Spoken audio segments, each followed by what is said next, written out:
I'm Rosie, I'm Eric. and we're here to review Battlefield 1.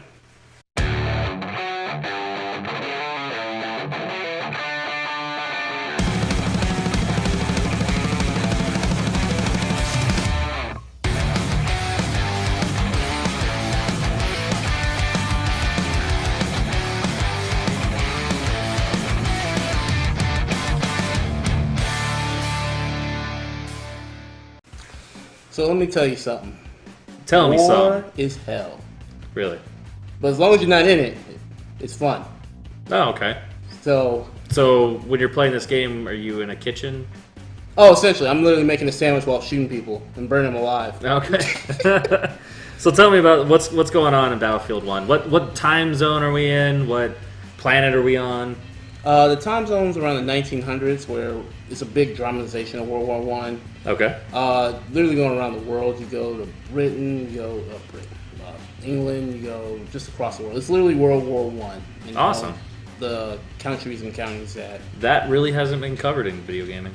Yeah, and it's pretty surprising that they would even go here. But I think people wanted, actually a lot of people wanted this for a long time.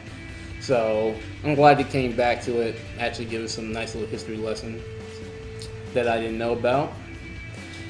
So let me tell you. So you're not a huge history buff? I'm not a history buff, but I still enjoyed this game a lot. Great. So what was enjoyable about it? What tell me about the gameplay.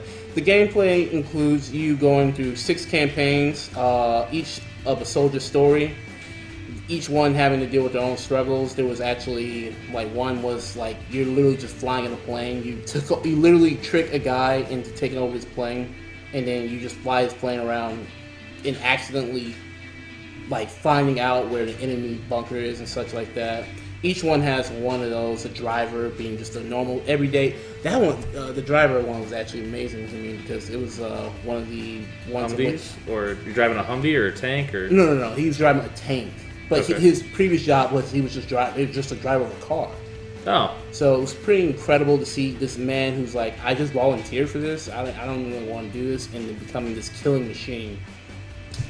But let me tell you about the sound. Okay. The sound of this game is actually pretty incredible. I honestly don't know too much about guns, but the way these guns sound is nice. It literally sounds like an old classic. You Bolt hear action, bolt action clips. Bullet shells will literally pop out and hit the you can hear it to the teeth. It's beautiful, man. And the voice acting is good because they go through so many different nationalities in this game. Each one spot on. It's not over the top. You got Australian guy, English guy, American, of course, so on and so forth. The way the story is told, even prior to you starting the mission, is really nice. It's this guy's kind of not reenactment, but imagining of the story as well. And let me tell you about how nice it looks. Battlefield and EA and just in general, it's just always been spot on with its visuals aspects. I still think to this day that the the EA's fire mechanic, the fire it shows, the explosions, it's so spot on. Especially when you're in the middle of a match and you see the gunfire, you see explosion from far away, oh shit, something really bad happened there. But you know what? I'm gonna go over there and see what's up. Yeah, I'm jumping in the Humvee going the other direction. The multiplayer in this game is the same mechanics as the previous ones. You have 4 classes: support, scout, assault, medic. And medic has to deal with a lot of semi-automatics. Assault usually being the close range run and gun. So each one of them have a different category of weapons that they can equip. Exactly. Okay. Assault being close range, shotguns, subs, assault rifles. Who gets the bayonet and gets to charge with their bloodlust and just... Everyone. Everyone does Even that? the scout. Even the scout. Even the scout. The scout literally can be I'm going to be back in there sniping, and all of a sudden, just run right at all I can imagine is, medic! Yeah. Medic! And the medic's running by. Yeah. Ah! I'm coming! He runs right past. Yeah. Yeah. So online, like how's the frame rate? How is the like any lag issues? Any Yes. like heavy? Ooh, yes. Some lag issues. I don't know what causes it, but man, sometimes I'll be running and I'll see a guy right there and they'll be like, tick, tick, tick, like they're a little bit glitching left or right. I'm like, what is going on with this man? Yeah. And you shoot at him and it looks like you're hitting him, but just nothing. I had the same issue playing the beta. Yeah. That it was very, very frustrating when it was like I'm putting bullets right in your chest, and all of a sudden he's behind me and he's on to the next guy, and I'm like, wait, why is he over the? Oh, my guy just falls over dead all of a sudden. Yeah. Wait, how did? Boom. Yeah. It's like the Flash just run past. So overall, though, like so the campaign, the story mode, it took you about what 7 hours? So yeah, campaign 7 hours. So please be aware of that if you want to play this game for the story, because it doesn't go that long. Yeah. And there's no like. We don't really expect there's very modes. many of you. Right. We all know it's about that sweet multiplayer, which I put in 25 hours in at least. Nice. So like you end up having the multiple vehicles that you get to drive around, and mind you, they're all World War I vehicles. Yes. So you have the biplanes. Biplanes, the mini tanks, the actual big tanks, the horses. Thank you for reminding me. God dang it. So the horseplay in this game is, for if you're not a veteran of this game, is really fun. Like if you haven't played this game a lot, the Battlefield 1, particular one, it's fun because you're just running around and you're literally just on a horse, just boom, shooting them while you're just galloping away. It reminds me of Red Dead Redemption. It is. It's actually kind of fun like that. Yeah. This only thing is you can't aim down the sight. Like it gives you a nice zoom in, but doesn't give you like an actual like aiming down. Yeah. But you know what's even better? Slicing someone's head off with a sword as you ride by them. That is probably the best moment in that game. It's just like, all right, I'm coming up and got him. Something that I was always trying to do with my horse, I was trying to stand on a tank. As it went into battle, like my horse would stand on top of the tank, and I would just be like a hood ornament. Fear me, for I am on a horse on a tank. Yeah, like once I figured out if I could do that, my next goal was to then get on the biplane and get on the plane and start doing that. But like as far as I can tell, Battlefield is a little more team based, less. It's a little more team combat based than it is solo. Yeah, so you need to work with a team. That's why you should always have a good balance of each sport. Honestly, I feel like the support needs a bit of a buff, but let's talk about that in the pros and the cons. All right, let's get into it. So like I said, the pros is that it's going back old school, and it's really, really good because all the you go into the future, some of these future weapons and future games, like Call of Duty. I'm not bashing it, but I'm just saying going back to actual guns that people may know and people actually kind of want to play it with is amazing. Not only that, they balanced them really well as far as all the weapons of that time period, and it feels just like the gun.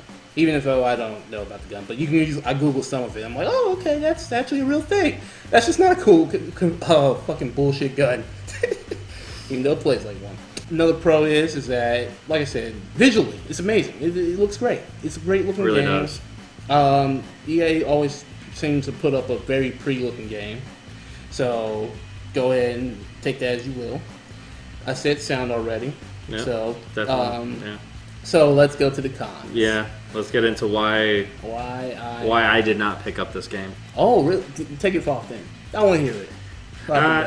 So I did not enjoy the lag issues, the connectivity, having a lot of issues with the servers and stuff, and I presumed a lot of it was due to it being a beta.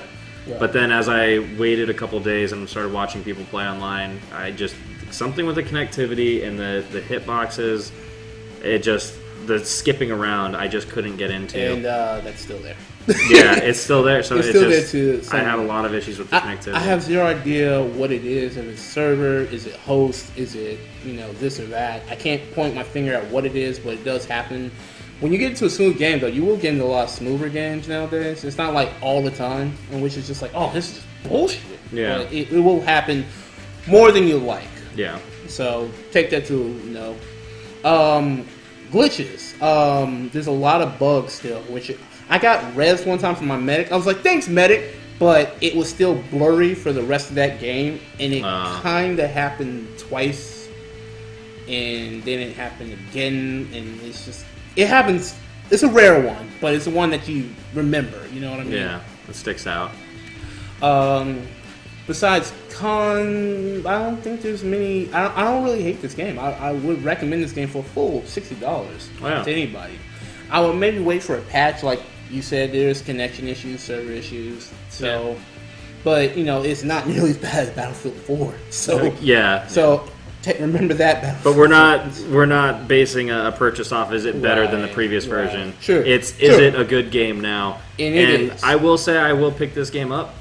For the full $60 once I see that they've patched some connectivity issues and made the servers a little stronger, which will probably just be a matter of them reducing size, like when some of the player base moves on to the next game, or if they actually do increase stability. But overall, it's a great shooter. It's if you're a history buff, it's got lots of little fun treats and stuff in there, such as the mustard gas and the different weapons and vehicles and burning people alive with the flamethrower. There's a full inventory of weapons you can get into. If you're looking for a shooter with a little more historic value, a little more story for that era, that's not really covered too much in any other games. You see a lot of World War II, but never really World War I. I would recommend it. Just keep an eye out on the connectivity issues. Yeah, buddy. I'm Rosie. I'm Eric. And this has been The Itch. Goodbye.